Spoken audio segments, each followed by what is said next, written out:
Sur ta proposition, ça revient tout de même à faire payer énormément les Américains. Et est-ce que politiquement, ça paraît jouable à horizon relativement... J'allais dire, politiquement, moi je suis pas un politique. Hein. Il y a ici une politique qui part aux États-Unis demain. Bon, c'est plus toi de faire ce job-là. Bon, moi, je dis une seule chose.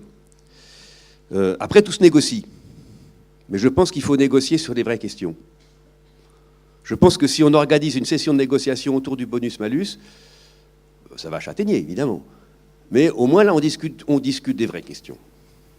On n'est plus dans ce que j'appelle les promesses qui n'engagent que ceux qui y croient.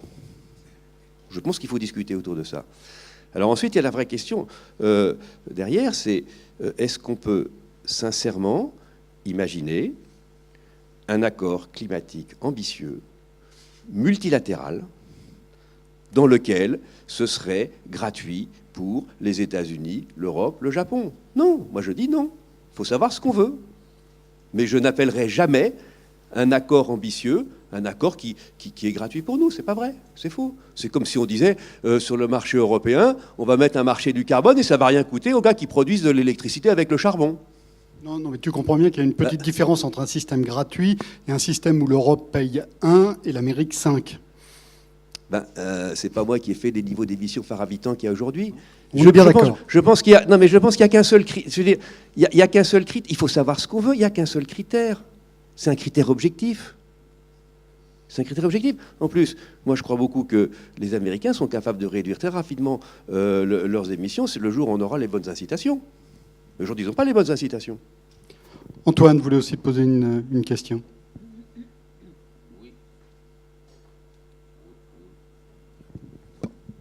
Oui, je voudrais poser une question à Jean Tirole, et même aussi à Christian de Pertuis.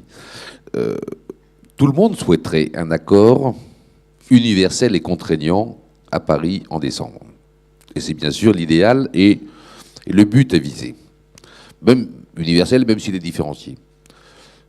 Ce sera difficile d'avoir un accord universel et contraignant. Et je vois peu de chances pour que certains grands pays émetteurs acceptent d'abdiquer leur souveraineté sous cette contrainte, l'accord contraignant. Ne pensez-vous pas, si c'est le cas, qu'un plan B qui consisterait à agir sur une échelle d'espace plus petit que l'ensemble des pays du monde, et peut-être à une échelle de temps différente aussi, permettrait quand même de faire avancer les choses et de le construire, cet accord, sur un plus petit espace, de manière à, quelque part, dans le temps, contraindre les autres à l'y rejoindre, au moins partiellement. Donc tombons dans l'optimum de second rang. Alors oui, je pense que vous avez tout à fait raison. D'ailleurs, Madame la Ministre l'a souligné récemment, que c'est très difficile d'avoir un accord entre 200 nations. Je pense que c'est plutôt au niveau des pays développés, plus la Chine, l'Inde, le Brésil, etc., plus le G20 ou quelque chose comme ça, que ça va se passer après. Une fois qu'on a cette majorité de pays qui fait un accord, les autres seront obligés de rejoindre. On pourra faire une pression très très forte sur les autres pays pour qu'il n'y ait pas de free rider et puis éventuellement menacé effectivement par l'OMC. Je crois que c'est quand même... à un moment ou à un autre, il faut toucher au portefeuille. Je crois que c'est quand même la leçon. Donc, les nations agissent dans leur propre intérêt et pas dans l'intérêt mondial. Il faut accepter ça. Et donc, il faut arriver à faire à ce qu'un groupe de pays, les gros pollueurs actuels et ceux qui vont polluer beaucoup dans les 15 prochaines années, fassent une coalition. Alors maintenant, sur la question des moi, c'est pour ça que je ne pense pas non plus qu'on va arriver à grand-chose à Paris en décembre. C'est pour ça, si on a déjà une feuille de route avec une gouvernance et un cadre, et puis après ne négocier plus que les chiffres, là déjà, ça serait déjà énorme pour moi, si on arrivait déjà à faire ça. La question de la compensation est extrêmement, extrêmement complexe, parce que je pense que les deux côtés vont avoir à mettre un peu d'eau dans leur vin.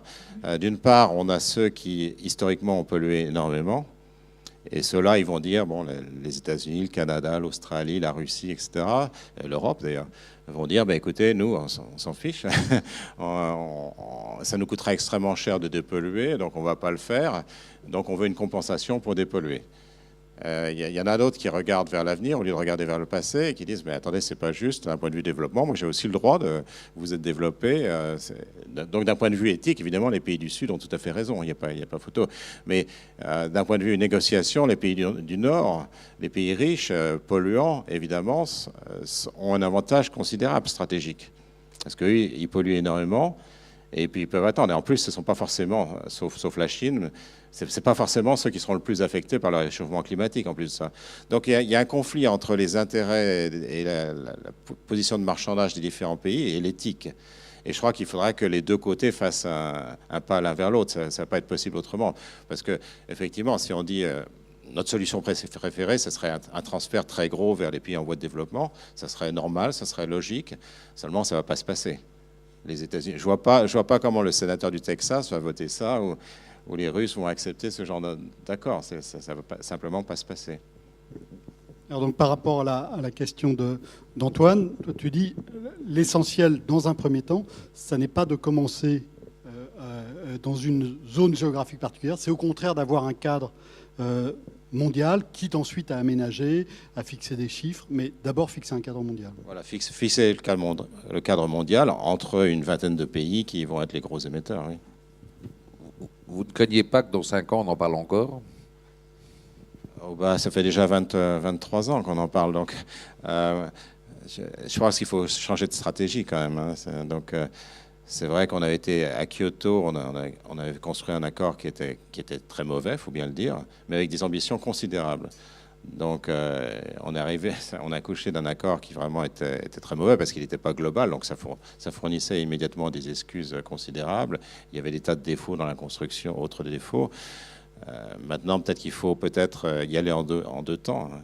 Je suis désolé pour l'optimum premier, mais y aller dans 2 temps et puis essayer d'au moins avoir un cadre. Et puis après, on discute vraiment du sujet difficile qui est vraiment qui va payer, en gros. Hein. Ça, c'est le sujet difficile. Le reste, d'un point de vue économique, on sait faire.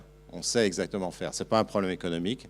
Donc déjà, si on met ça sur la table, voilà ce qu'il faut faire. Et puis après, on discute des efforts, de la répartition du coût.